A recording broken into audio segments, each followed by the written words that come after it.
amigas minhas vieram aqui faz uma semana, umas 2 semanas.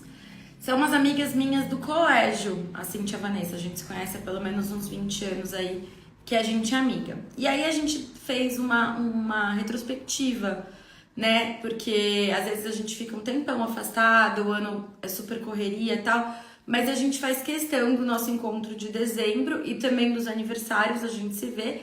E nosso encontro final de dezembro, onde a gente troca presentes, enfim, e a gente relembra algumas memórias. E aí, nesse encontro, a gente foi puxando fotos, né, desses 20 anos de amizade, lembrando de coisas que a gente vivenciou. E aí, as três têm como característica ter começado a namorar muito novas, com caras bem mais velhos e namoros muito longos. Pra vocês terem ideia, o meu primeiro namorado era 6 anos mais velho que eu. Hoje em dia, não é uma diferença de idade muito latente, né? Eu com 32 namorar um cara com 38 não é uma coisa, nossa, que furo. Mas na época, com 14 anos, o cara com 20, 15 para 21, é uma diferença de idade bem significativa, né? E então, a gente conversando sobre essas fases, essas etapas da vida, eu brinquei que se eu tiver uma filha em algum momento e ela decidir esses namoros longos, eu vou falar, não, que namoro longo, que com tão nova, não.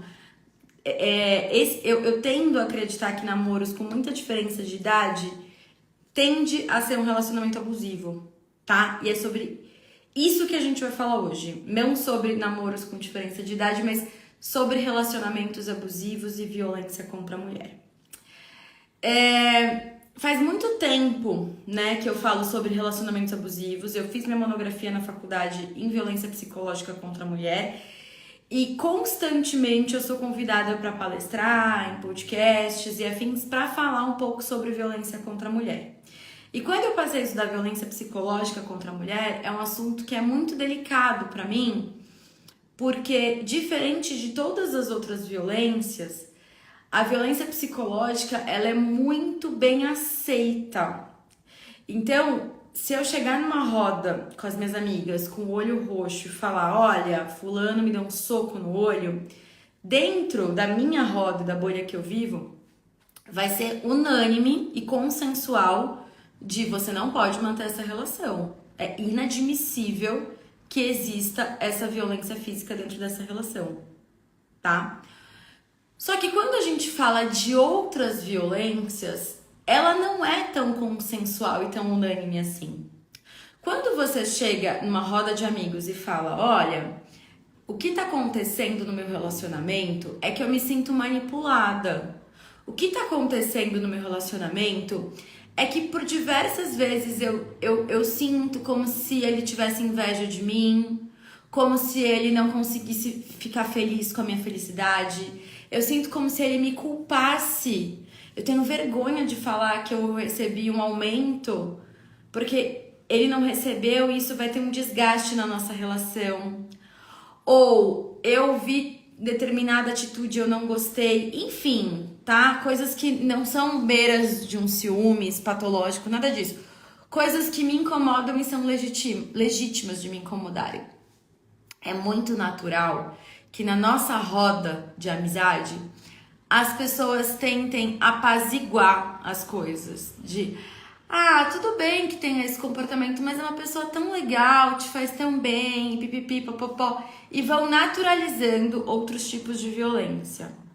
A violência psicológica e a violência patrimonial. É muito comum a violência patrimonial dentro do casal. Mais comum do que a gente pensa. Mas quando a gente pensa em violência patrimonial, quando a gente pensa em violência, a gente sempre pensa nos extremos, né? Então a gente vai pensar na violência psicológica no extremo. A gente vai pensar na violência patrimonial do tipo, eu recebo meu salário, deposito na conta do meu marido e ele me libera o que eu posso gastar ou não, eu não tenho acesso ao meu dinheiro, e aí a gente pensa isso como violência patrimonial. Só que não é só isso, tá? Tá nos detalhes, tá nas entrelinhas ali.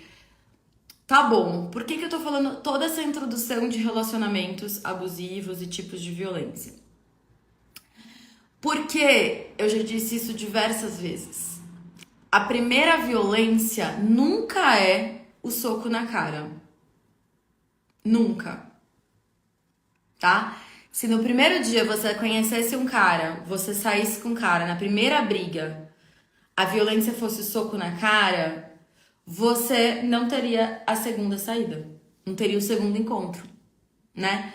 Porque se no primeiro encontro o cara deixasse evidente que é uma pessoa violenta e que vai te fazer mal, a gente não tá mais no século XVIII, XIX, XX, né? Embora tenha uma galera aí com saudade da Idade Média, a gente não tá nessa época. Então você poderia terminar essa relação, não teria segundo encontro, tá? O problema da violência é que ela é gradativa e ela quase nunca retroage. Então, o primeiro soco na mesa, o segundo soco na parede, o terceiro soco na porta, o quarto soco na cara, tá? Depois que a gente chega nesse estágio, respeitadas as fases lua de mel, arrependimento, tal, o soco não volta a ser na mesa. Depois que abre o precedente da violência, a violência só aumenta, tá? Por isso que a gente tem que ficar muito atenta aos sinais. E a gente não pode normalizar esses sinais. A gente não pode normalizar as violências a ponto de pensar, mas tudo bem, é assim, isso é o melhor que eu posso ter. Ah, tudo bem, né, que ele não divide nenhuma tarefa de casa, mas é porque ele é homem, eu faço. Isso também é uma violência, essa sobrecarga da mulher também é uma violência, tá? E por que eu fiz toda essa introdução nesse Fofoca na Copa e o que tem a ver com a fofoca e tudo mais? Existe uma influencer que eu particularmente gosto bastante, tá? Discordo criticamente de muitas das coisas que ela propaga nessa internet. E acredito que isso é o saudável, essas discordâncias, porque é na discordância que a gente cresce. Você já pensou se eu só seguisse, convivesse e ouvisse pessoas que pensam como eu, né? Se nada que eu ouvisse me gerasse desconforto, como que eu cresceria? Como que eu entenderia esse desconforto e a partir daí evoluir? Então, dito isso, tá? Quero deixar claro, é uma pessoa que eu discordo, assim, muito em posicionamento político, mas que eu tenho um carinho virtual por outras coisas. Essa mulher veio à tona, eu não sei se foi essa semana, mas eu fiquei sabendo ontem, sei lá, que o casamento dela acabou. E parece que acabou com um grande conflito, né? Não sei se é um conflito de grana, traição, enfim, especulações, não sei o que aconteceu. E isso não me importa nesse primeiro momento. A questão é que essa mulher, ela tem uma influência muito grande, ela tem muitos seguidores. Não sei se bate 1 milhão, não me lembro agora, eu vou até olhar. Mas tem bastante seguidor. E ela, como outras pessoas aí meio liberais, tem esse discurso meio família acima de tudo, sabe? Esse discurso meio... o homem tem que ser o provedor da família, tem mais de 1 milhão de seguidores, sim. O homem tem que ser o provedor da família, o homem tem que ser o cara que XYZ, que tem arma, que protege, que é forte, pipipipopopó, que não lava louça e tal e tal. E dentro desse discurso, que já é um discurso que me preocupa, porque quando a gente defende bandeiras e a gente defende posicionamentos, tendo uma certa relevância, não é só sobre o que eu defendo dentro da minha casa. É sobre o que eu defendo enquanto sociedade. Dentro da minha casa, eu até brinco, né? Que várias vezes eu faço um discurso e Carlos, dentro da minha casa, é uma pessoa que divide todas as tarefas comigo, se não, acaba fazendo mais que eu. Eu brinco, falo que é reparação histórica, né? Mas não é sobre o que acontece dentro da minha casa. Eu tenho 13 mil pessoas aqui. Cada fofoca na Copa deve dar umas 300 visualizações. Eu tenho uma responsabilidade sobre o que eu falo. Ai, Natália, mas as pessoas têm que ser adultas e interpretar aquilo que você fala. Eu concordo. Só que eu não tô numa roda entre amigos que eu sei de onde cada um tá partindo. Quando eu faço um discurso aqui, ele ganha um mundo. Como cada um vai interpretar isso, eu não tenho controle. Por isso que eu preciso ser mais fiel possível àquilo que eu acredito e àquilo que eu espero que seja uma sociedade. E essa pessoa tinha um discurso que me preocupa muito. Além dessa coisa do tipo, homem tem que pagar a conta e não tem que dividir tarefa em casa, pipipipopopó. Tem uma coisa que ela sempre repetiu, que é assim, sair não é uma opção. Ah, mas e se fulano fizer tal coisa? Sair não é uma opção. Ah, mas e se fulano fizer XYZ? Sair não é uma opção. E ela propagou isso durante muitos anos, tá? Falando sem parar sobre o que ela acredita ser uma instituição casamento e sobre sair não ser uma opção. Natália, mas essa não pode ser a concepção de vida dela e o que ela acredita? Pode. Porém, a gente já saiu da Idade Média, onde as mulheres eram subordinadas a casamentos. Eu vou te fazer um convite, assim, olha ao seu redor, na sua família, e olha os casamentos muito mais longos que tiver da sua família. Agora, olha para essa mulher e veja se esse casamento teria durado tanto tempo se ela tivesse tido uma opção digna de sair. E o que é uma opção digna de sair? É uma opção onde ela manteria o mesmo padrão de vida, onde ela teria suporte emocional, onde ela teria resguardo familiar para tomar essa atitude. Se tendo tudo isso, tá? Ah, uma pessoa ali, ó, equilibrada emocionalmente, tá tudo certo. Ela olha para tudo isso e resolve ficar perfeito. Mas na maioria das relações longas e duradouras das gerações anteriores, são relações que sair não era uma opção, porque não era uma opção material para que isso acontecesse. A mulher não ia ter recurso, não ia ser bem vista, tinha medo de perder os filhos. Se a gente lembrar que nosso Código Civil é super recente a alteração do divórcio, né? Em que não se precisa ter um motivo para se divorciar, em que qualquer um pode pedir o divórcio. Isso é uma evolução legislativa incrível de luta feminista. Ai, Natália, você é contra o casamento? Claro que não, gente. Eu acho maravilhoso. Acho que tem que casar mesmo.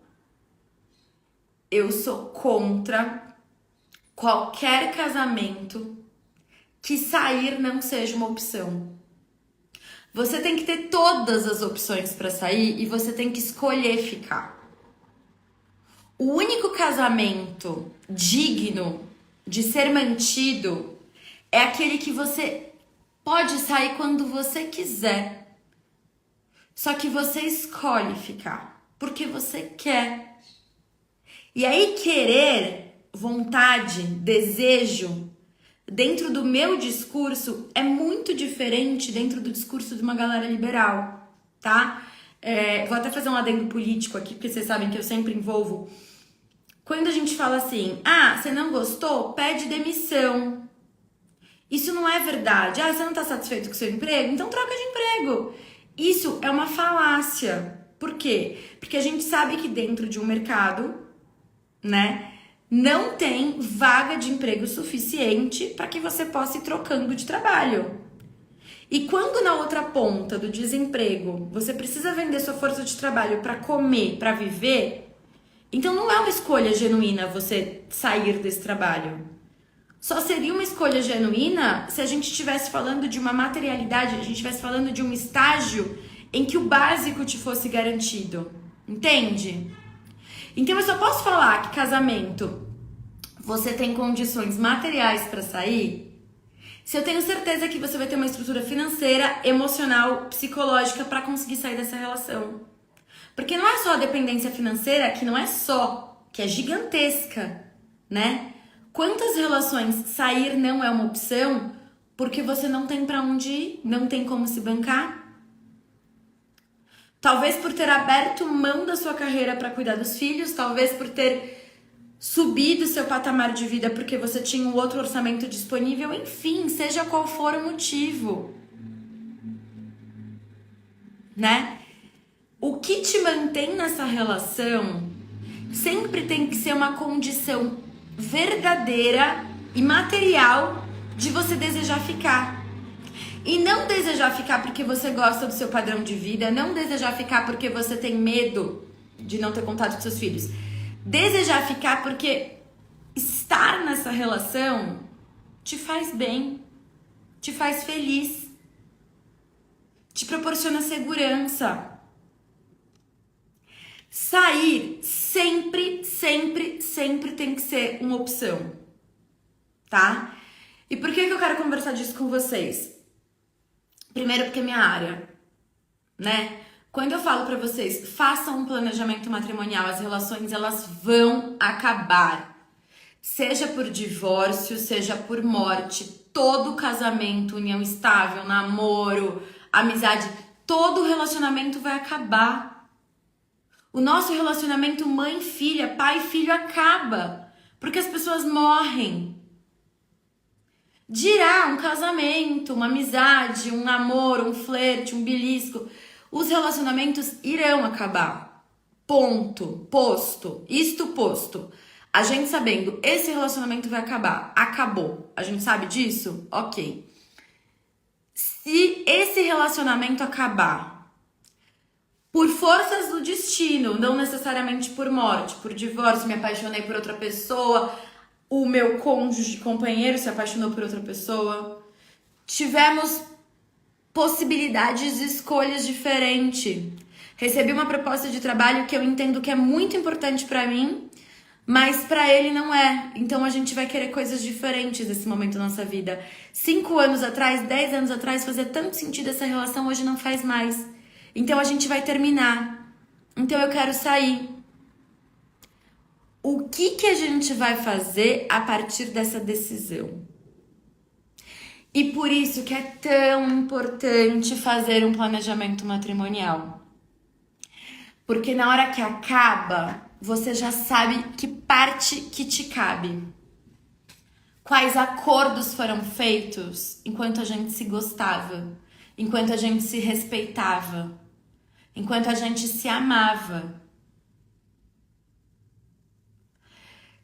Será que cabe num planejamento matrimonial uma cláusula de indenização se eu souber que meu marido gastou meu dinheiro me traindo?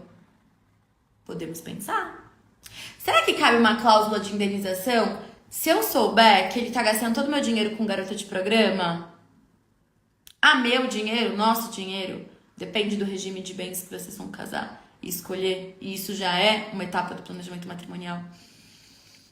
Natália, mas a gente vai pensar só sobre dinheiro? Claro que não. A gente vai pensar também sobre dinheiro. Porque a decisão de sair, muitas das vezes, pauta da capacidade que você tem em se manter.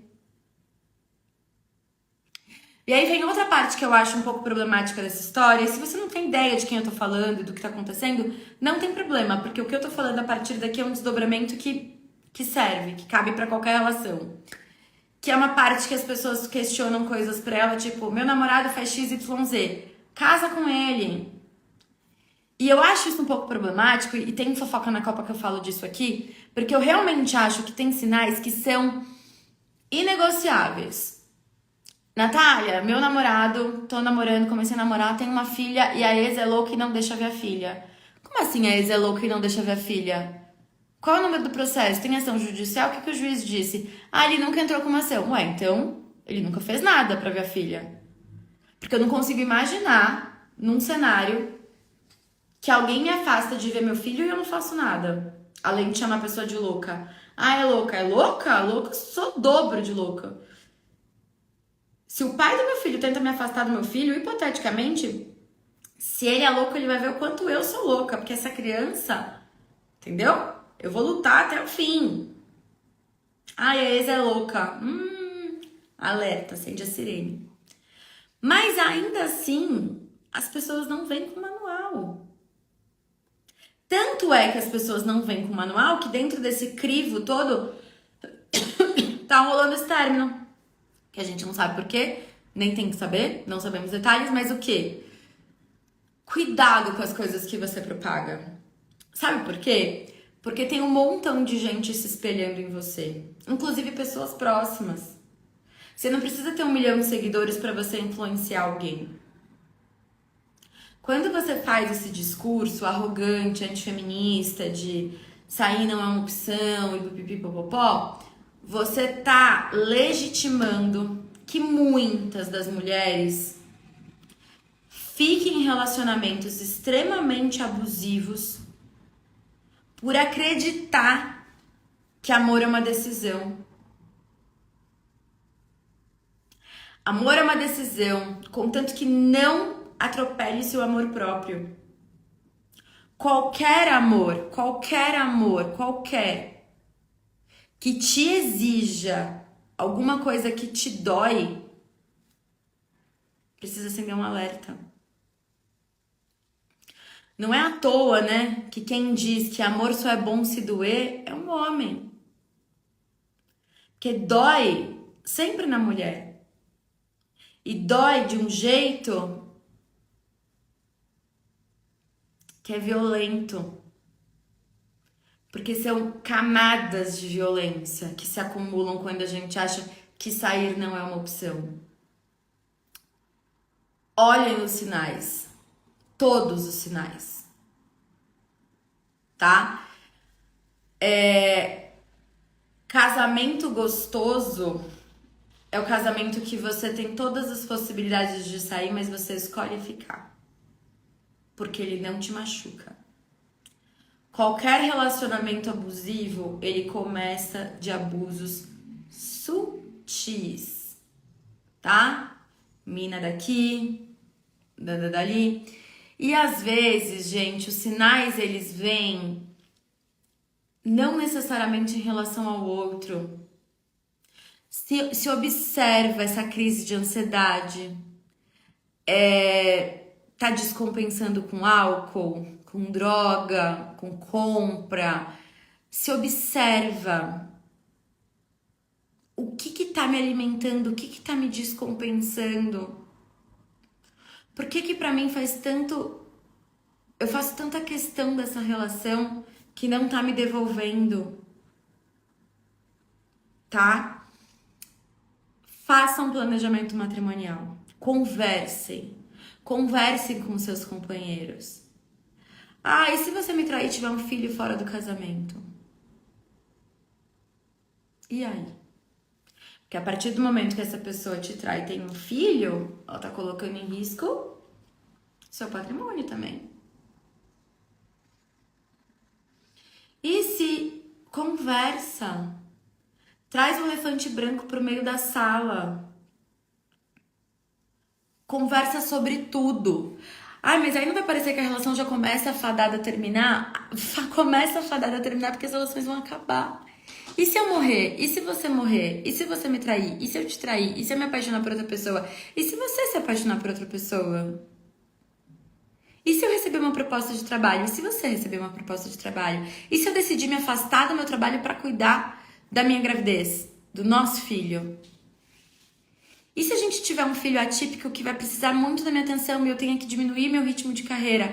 E se... Conversa. Tá? Bom, dito tudo isso pra gente finalizar, duas coisas. Uma, se atentem muito aos sinais, cara. São anos e anos de uma estrutura patriarcal que legitima que os homens façam o que eles quiserem com as mulheres, porque eles podem. Homem pode ser abusivo com as mulheres. Existe todo um sistema e uma cadeia de reprodução que legitima que os homens sejam cruéis com nós. Ah, porque o homem estupra? Porque pode. Porque o homem bate? Porque pode. Porque o homem... Porque pode. Nossa, Natália, mas não pode. Ué, pode. Tanto pode que eles fazem.